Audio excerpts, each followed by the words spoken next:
이 영상은 김호중이 술타기를 하지 않은 것을 증명하기 위한 것입니다. 김호중은 술타기를 인정한 적이 없으나 언론들과 일부 국회의원들에 의해 전국적으로 술타기의 대명사로 김호중이 거론되어 왔습니다. 그의 억울함을 밝히고 바로잡아야 하기에 이 영상을 만듭니다.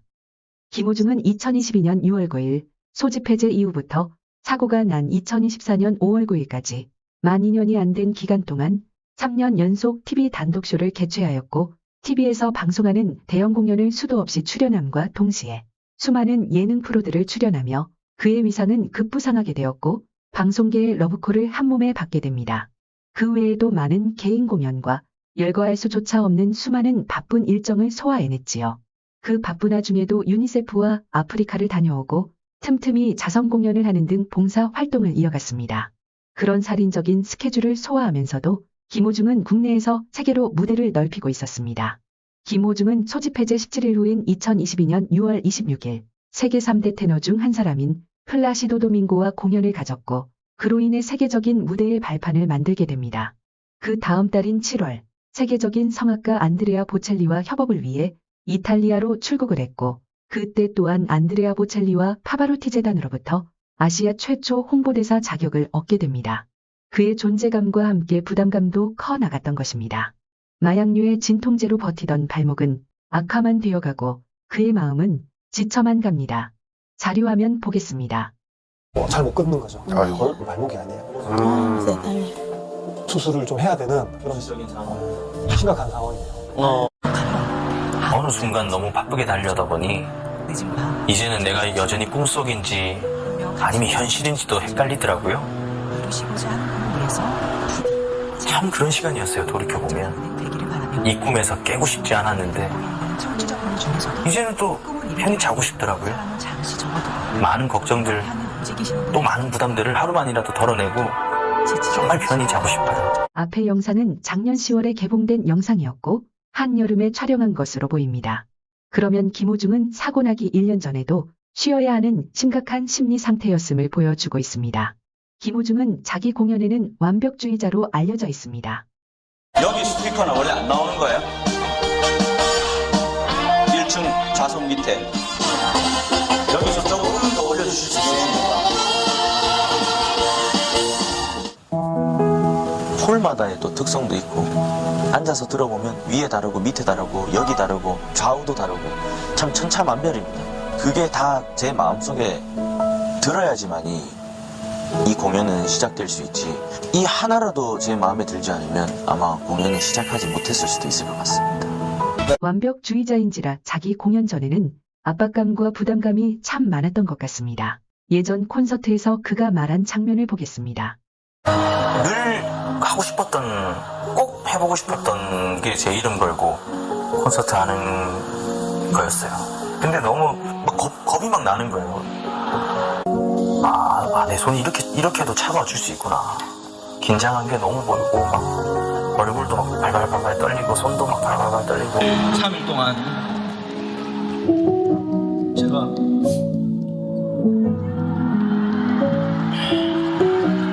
오늘 아침에 일어나서 되게 걱정을 엄청 많이 했어요. 왜냐하면 똑같은 컨디션으로 들려드려야 되는데 안 될까봐 그랬는데 대기실에서 엄청 기도를 많이 했습니다. 제발.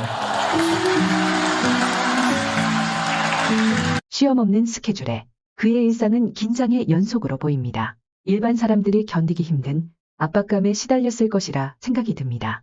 이제 사고 난 5월 9일 이전 최근 모습을 구체적으로 살펴보겠습니다.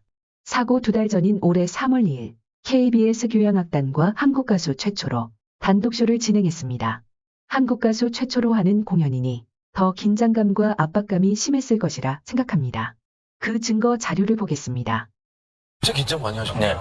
저런 표정도 처음. 에서 나왔던 그 KBS 교향악단 선생님들과 함께 한다고 하니까 솔직히 너무 많이 떨려요. 그쵸, 좋은 것도 있지만.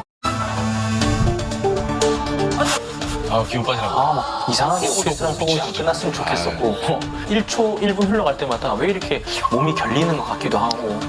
김호중은 이 공연이 끝나고 며칠 후 팬들과의 라이브 방송을 하였고 그 방송에서 한숨 못 자고 공연에 임했다고 했습니다.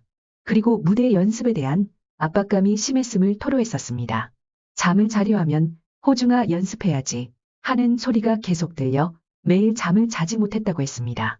집에 수면제가 쌓여 있는데 잘 안 먹는다고 했지요. 제가 그 영상을 구하려 했었지만 구하지를 못했습니다. 소속사든 누군가는 가지고 있을 테니 꼭 그 영상을 공개해 주시기를 바랍니다. 대신 이 영상을 보세요. 여러분들께서도 어제 아마 잠을 못 주무셨을 거라 생각합니다. 그렇지만 저도 못지않게 행복에 겨워서 눈만 감고 있었지 굉장히 행복합니다. 공연 전에 잠을 못 잔 것을 확인할 수 있지요. 김호중은 과거부터 불면증이 심했다고 합니다.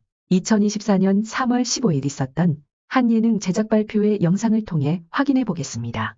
이 프로그램 하기 전에 사실 뭐 늘 오랫동안 알았던 게 좀 불면증이 굉장히 심했었습니다. 근데 그때마다 뭐 어떻게 하면 음악으로 좀 풀까 혹은 뭐 악보를 볼까 이런 생각을 많이 했었는데 이 프로그램을 시작한 이후로 약의 도움도 필요 없고 정말 깊은 수면을 취할 수 있는 게 왜냐하면 제가 평소에 하지 못했던 그런 생각들을 이 촬영 시작 때부터 어떤 친구를 만날까, 만나면 어떤 얘기를 해야 될까 하면서 뇌를 엄청 자극을 많이 시키나 봐요. 네. 그래서 이제 마침 그 친구 댁에 친구네에 딱 놀러 가서 촬영이 끝나면 모든 긴장이 쫙 풀리더라고요. 근데 운동한 느낌이 들더라고요. 이 예능 촬영 전에는 심한 불면증이었는데 촬영이 끝나면 긴장이 풀리면서 잠을 잤다고 합니다.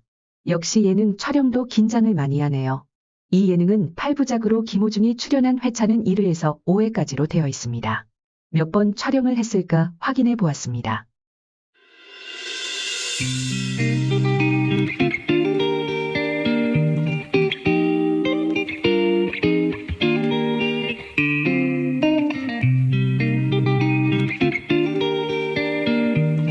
총 4차례 촬영이 있었습니다. 마지막 방송인 5회 방송일은 4월 13일이었습니다.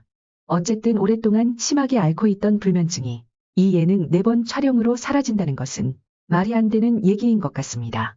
이제 다시 공연 얘기로 돌아가겠습니다.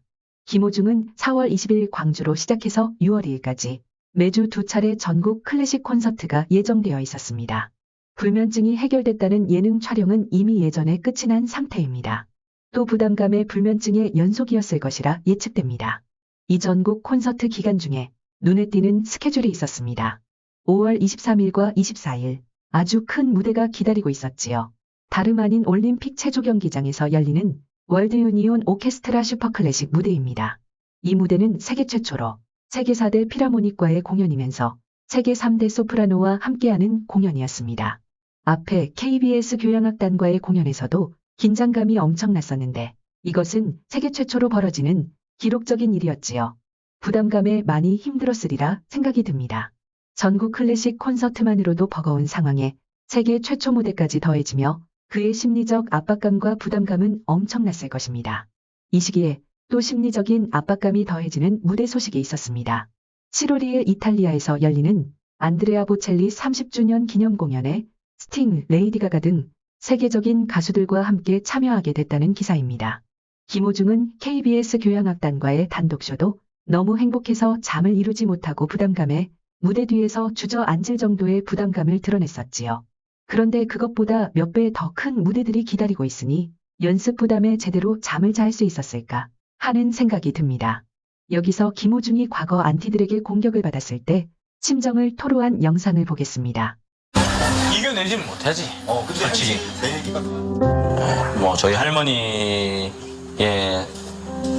이제 산소도 뭐 방송에 몇 번 나오다 보니 그런 산소를 공격하는 사람들도 있더라고요. 처음에 굉장히 놀랐는데 캡처를 해서 그 공간에 있다라는 손으로 이렇게 뭐 인증을 한다 해야 되나요? 그런 인증샷까지 보냈더라고요, 저한테. 네, 근데 그런 부분이 저도 너무 겁이 났었고. 근데 그렇다고 해서 제가 지금 당장 그 산소를 지킬 수도 없는 거고. 그러니까 좀 여러 가지 면으로 좀 그런 면이 좀 시달렸던 것 같고. 그런 일이 있고 나서 처음에는 주량이 굉장히 많이 늘더라고요. 약도 처방을 받아서 이제 약을 먹기 시작했는데 약은 다음 날까지 좀 많이 힘들더라고요. 잠은 잘 수 있어도 다음 날까지 좀 힘들었는데 자연스럽게 이걸 잊고 빨리 내일 준비해야 되기 때문에 할 수 있는 게 가장 가까이 있는 게 음주밖에 없더라고요. 술밖에 없더라고요. 그래서 자꾸 술을 의존하게 되고. 지금까지 영상들을 종합해보면 김호중은 최근까지도 불면증이 심했고 약도 때때로 복용하는 것으로 보여집니다. 완벽한 무대에 대한 부담감으로 인해 공연 전에는 심한 불면증이 있는 것을 알 수 있습니다. 하지만 약은 다음날 일하는데 힘이 들어 술에 의지할 때가 많다고 토로했습니다. 그러면 사고가 난 5월 9일 그 시기는 전국 투어 중이었고 세계 무대까지 기다리고 있는 심리적으로 최고조의 압박감을 견뎌야 하는 시기였을 것입니다. 그의 습성상 불면증이 심했을 것이고 약은 일을 하기에는 힘들다고 하니 거의 술로 압박감을 이기며 살았을 것이라 생각됩니다. 여기서 사고 후 호텔 근처 편의점에서 캔 맥주 사는 영상을 보겠습니다. 김호중과 매니저 둘은 전혀 교감이 없이 서로 자기가 필요한 것만 고르고 있어요. 김호중은 음료수 2개를 잡고 가다가 다시 가서 캔 맥주를 꺼냈습니다. 카운터 앞에서 서로 밀고 있습니다. 서로 계산을 하려고 합니다. 두 사람 손에 카드 보이시죠? 김호중이 계산을 하나 보네요. 이것으로 보아 서로 각자 먹을 것을 구입한 것이 분명합니다. 영수증을 보면 캔맥주 4개를 구입했습니다. 김호중 손에 들린 물건을 확인하겠습니다. 김호중은 왼손에 3개, 오른손에 1개의 물건을 들고 있어요. 캔맥주 손잡이가 왼손에 1개, 오른손에 1개 보입니다. 김호중은 음료수 2개, 캔맥주 2개를 샀습니다. 매니저 손을 확인하겠습니다. 왼손에 캔맥주 손잡이 2개가 보입니다. 과자는 매니저가 산 것 같네요. 영수증에 캔맥주 4개는 두 사람 것을 합한 개수입니다. 김호중이 캔 맥주 2개를 다 마셨는지 아닌지 모르겠지만 그가 마시고자 생각한 개수는 2개입니다. 여기서 생각을 해보겠습니다. 김호중은 평소에 소주를 좋아한다고 알려져 있어요.